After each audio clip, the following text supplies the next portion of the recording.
नमस्कार, स्वागत है आपका दूरदर्शन मध्य प्रदेश के लोकप्रिय कार्यक्रम कानूनी सलाह में। हर बार की तरह हम एक बार फिर हाजिर हैं आपके लिए एक नए विषय पर चर्चा लेकर। आज हम चर्चा करेंगे बाल अधिकारों के संरक्षण और उससे संबंधित कानून के बारे में। और इस विषय पर चर्चा करने के लिए हमारे साथ हैं principal magistrate juvenile justice board Sushri Shruti Jain.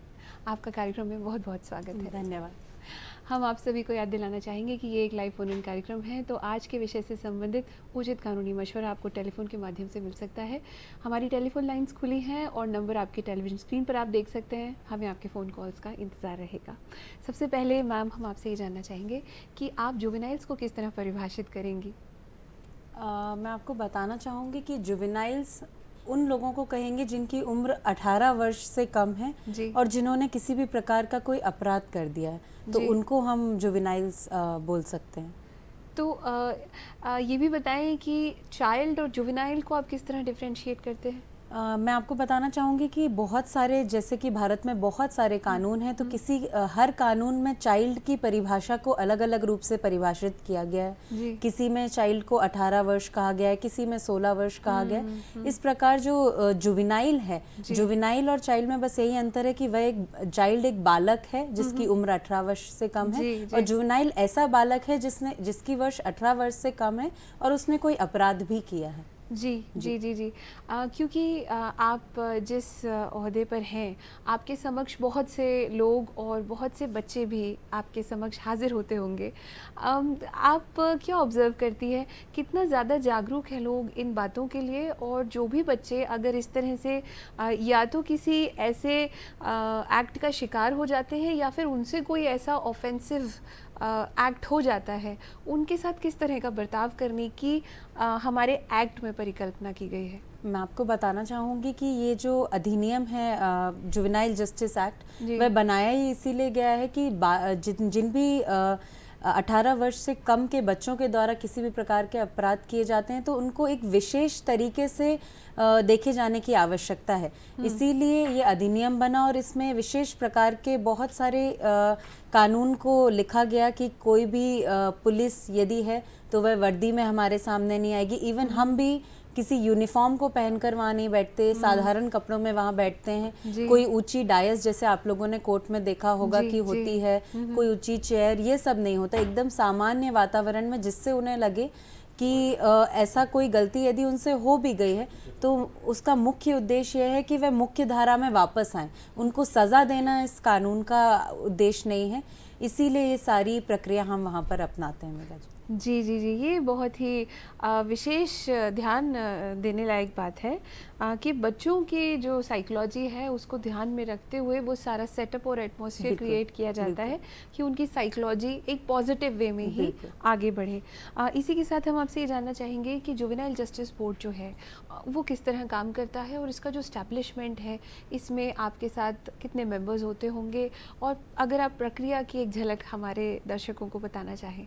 बिल्कुल, मैं बताना चाहूँगी कि जुवेनाइल जस्टिस बोर्ड जो है उसमें एक प्रिंसिपल मैजिस्ट्रेट होता है जो एक जुडिशियल ऑफिसर होता है, जिसे अपॉइंट किया जाता है एज अ प्रिंसिपल मैजिस्ट्रेट, और 2 मेंबर्स होते हैं, बोर्ड मेंबर्स, जो किसी भी सोशल बैकग्राउंड से होते हैं, जो एक लॉ की डिग्री होल्ड करते हैं, और उनको शासन उनको वहाँ पर नियुक्त करता है। तो इस तरीके से 3 लोगों का एक बोर्ड होता है और सभी प्रकार के जो डिसीजंस होते हैं वो पूरे समस्त बोर्ड के द्वारा ही बच्चों के संबंध में लिए जाते हैं। दूसरा, एक आपने सुना होगा कि बाल कल्याण समिति होती है, तो वो भी इस अधिनियम के अंतर्गत है, परंतु उसका कार्य थोड़ा सा भिन्न है। हम जो बच्चे जो अपराध करते हैं उनको उनका जो भी है वो प्रक्रिया को हम देखते हैं, और बाल कल्याण समिति जो है, जो बच्चे जिनको मदद की आवश्यकता है किसी भी प्रकार से, उनको वो देखते हैं। हम इस विषय पर ज़रूर लौटेंगे। इसी बीच में हमारे साथ टेलीफोन के माध्यम से जबलपुर से एक व्यूअर जुड़े हैं, अशोक जी। हेलो, स्वागत है आपका कार्यक्रम में, अपना सवाल पूछिए। अशोक जी, आप हमें सुन सकते हैं? जानना चाहता हूँ कि अधिकतर देखा गया है कि बच्चों से बाल जल्दी करवाई जाती है। आपसे अनुरोध है, प्लीज़ अपने टेलीविज़न का वॉल्यूम कम करें। शिक्षा से वंचित कर दिया जाता है, तो इसके कानून में क्या है मैडम जी, ये बताइए। क्या आपका सवाल बाल मजदूरी से संबंधित है अशोक जी?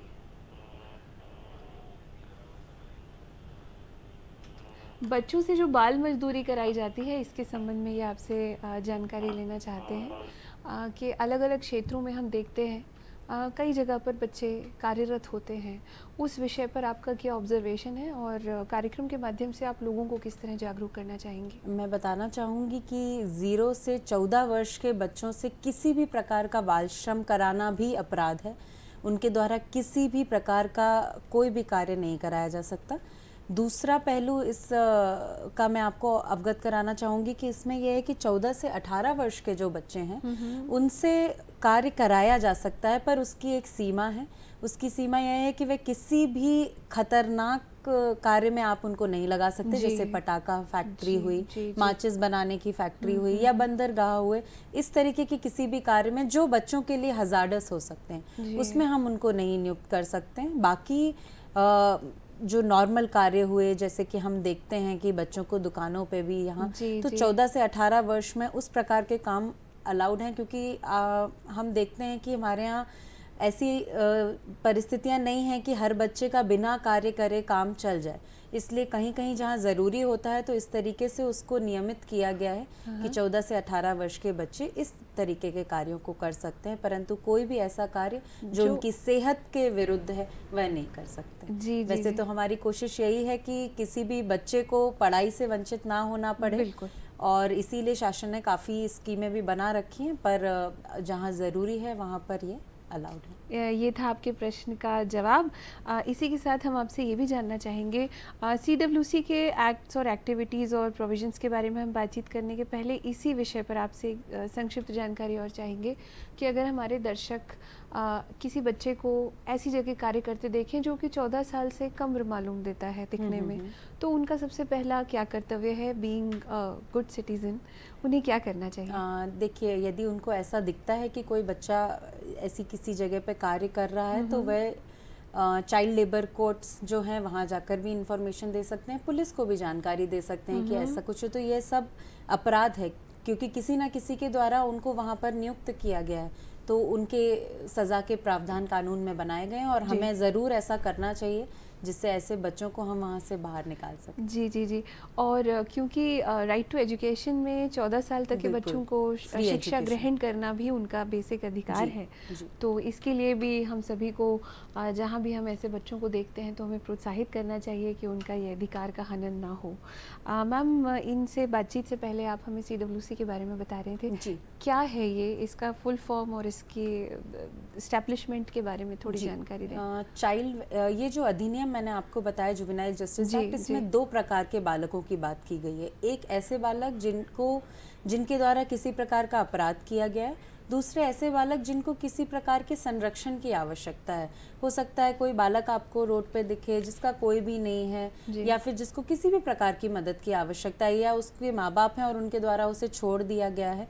तो ऐसे जैसे कि मैंने हमारी भूमिका आपको बताई कि हम सारे अपराध जो बच्चों के द्वारा किए जाते हैं उनका विचारण हम करते हैं, उनकी जांच हम करते हैं जी। और ऐसे बच्चे जिनको मदद की आवश्यकता है, संरक्षण की आवश्यकता है, उसको CWC देखता है, चाइल्ड वेलफेयर कमेटी ये होता है, और इसमें एक चेयरमैन और 4 मेंबर होते हैं और जो शासन के द्वारा चयनित किए जाते हैं। और इस कमेटी के द्वारा सभी प्रकार के जो बच्चे जिनको मदद की आवश्यकता है, मैं बताना चाहूँगी कि पुलिस के माध्यम से या किसी भी सोशल वर्कर के माध्यम से या किसी भी साधारण व्यक्ति के माध्यम से यदि CWC को ऐसी सूचना मिलती है कि कोई बच्चा है और उसको मदद की आवश्यकता है या उसको संरक्षण की आवश्यकता है, तो वो स्वयं जाके CWC को जानकारी दे सकते हैं और CWC फिर उस संबंध में जांच करके उनको जैसी भी आवश्यकताएं होती हैं वो प्रदान करती हैं और उनको बाल गृह जो होते हैं वहाँ पर उनको रखती है।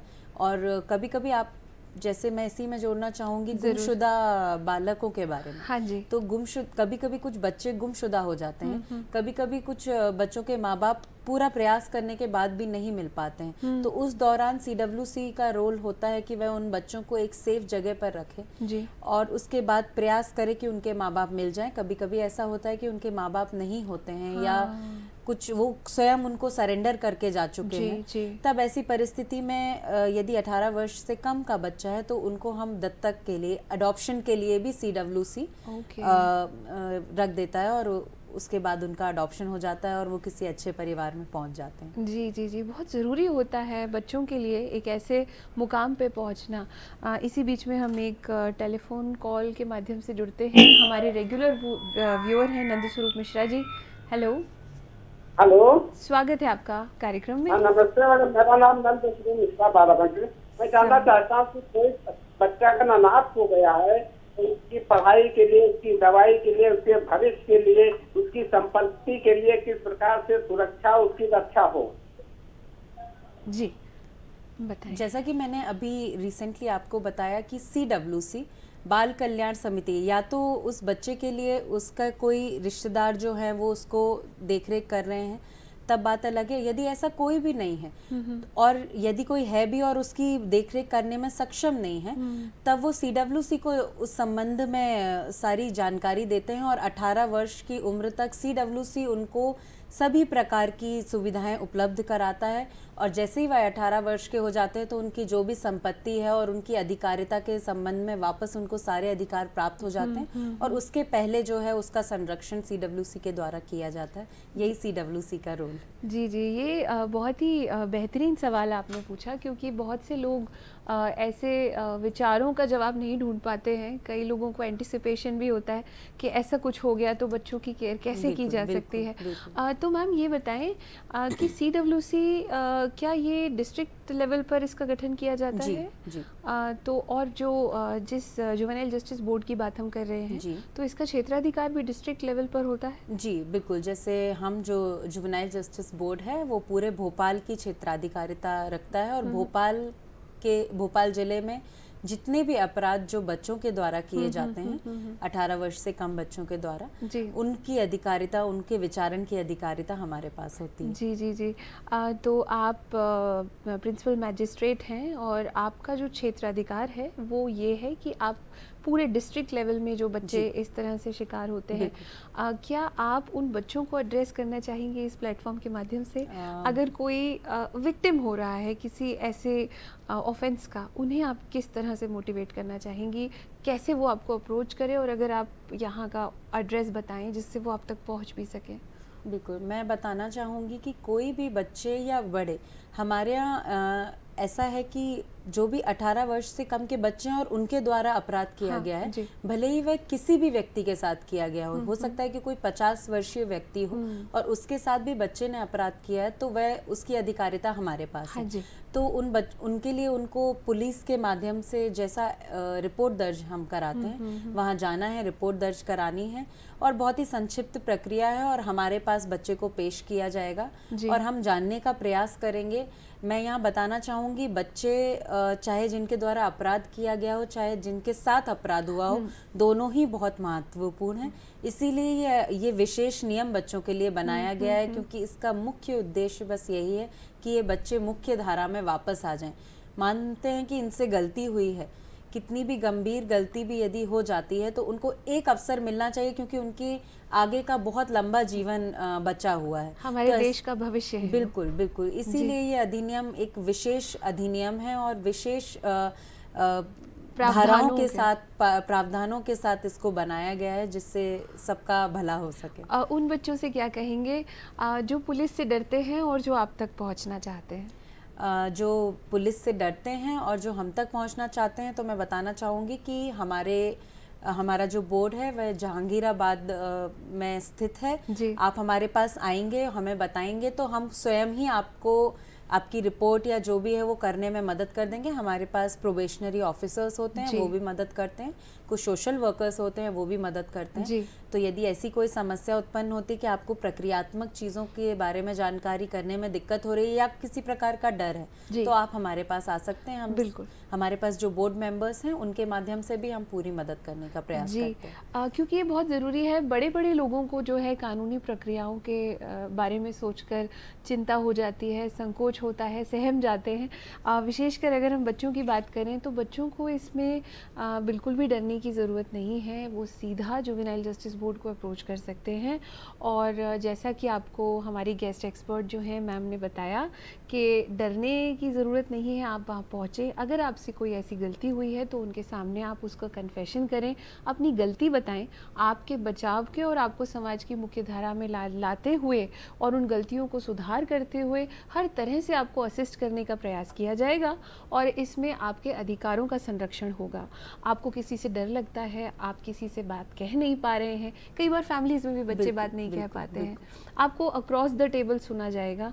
बहुत से बच्चे स्कूल्स में भी बहुत कुछ ऐसा फेस करते हैं, सोसाइटी में, फैमिली में भी, तो आप जुवेनाइल जस्टिस बोर्ड अप्रोच कर सकते हैं। इसी के साथ कुछ बच्चे जो खो जाते हैं मैम, तो जो मिसिंग चिल्ड्रन होते हैं वो प्रक्रिया किस तरह अंजाम दी जाती है, कैसे बच्चों को सर्च किया जाता है, पहले ये प्रक्रिया बताएं, फिर हम आगे भी एक सवाल आपसे करेंगे। बिल्कुल, मैं आपको बताना चाहूँगी कि मिसिंग चाइल्ड वो चाइल्ड है जो अपने परिवार से अलग हो गया है, जिसको अपना परिवार नहीं मिल पा रहा है जी। तो जब भी ऐसा कोई बालक होता है तो माँ बाप की यदि हम बात करें तो उनके पास ये प्रावधान है कि वह जाएं पुलिस स्टेशन में, 24 घंटे के बाद वह रिपोर्ट कर सकते हैं उनकी।